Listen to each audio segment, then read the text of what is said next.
podvečer, dámy a pánové. Ahoj, děti. Dnes, jestli dovolíte, vítám všechny členy našeho dosud neustanoveného klubu, tedy klubu těch, kteří věří, stejně jako my tady, tomu, že legrace a humor omlazují, neboli prodlužují věk.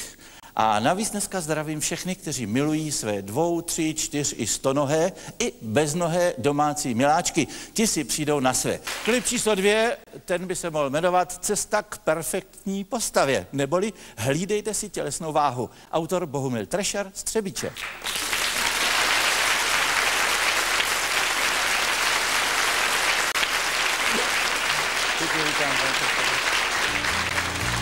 Vážení ježků je důležité.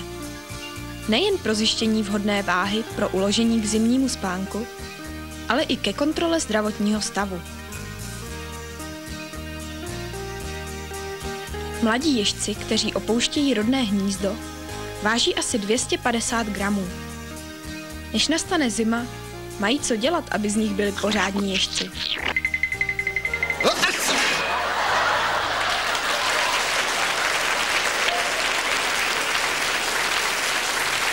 I tady v sále je situace naprosto jasná, publikum odevzdá své hlasy, už se vám nesou ty zázračné krabičky.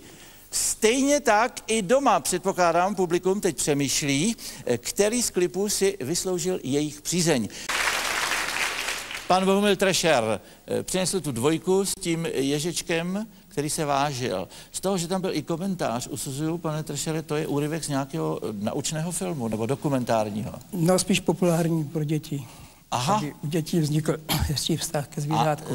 Z čehož vyplývá, že vy jste do těch ježků a jejich světa pěkně ponořený.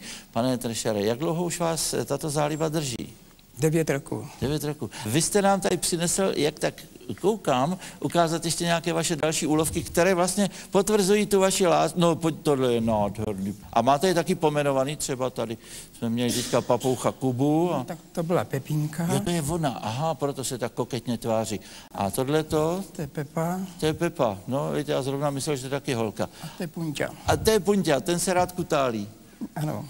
Dobře, no a to znamená, že vy je chováte doma v kocích, nebo je vždycky chviličku a pak je pustíte do přírody? Jak ne, s nima? tu nejkratší dobu potřebnou pro jejich přežití, buď aby měli správnou váhu a mohli se zazimovat, aha, nebo jsou marodí, než se vyléčí, ano, a pak víc do světa. Tak, pane Trešere, a co tím vším vlastně sledujete?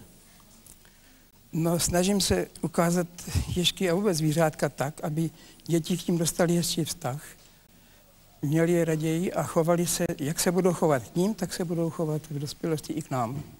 Ano, to je pan Trešer, milovník ježků. Zopakuji ještě soutěžící v tomto prvním semifinále. Paní Zichová, pan Trešer a pan Lišovský. Teď kdo získal od vás největší počet hlasů? To uvidíme tady. Jedem. Paní Zichová, i tak to bylo hezké kuzlátko. Paní Zichová, krásné 3. místo. Rozhodne se tedy mezi oběma pány. Milovníci ježků hlasovali pro 2, no a milovníci jízdy na koni bez sedla dali hlasy 3. Tak schválně. A vyhrávají ježkové. Pan Trešer, milovník ježků, blahopřeji.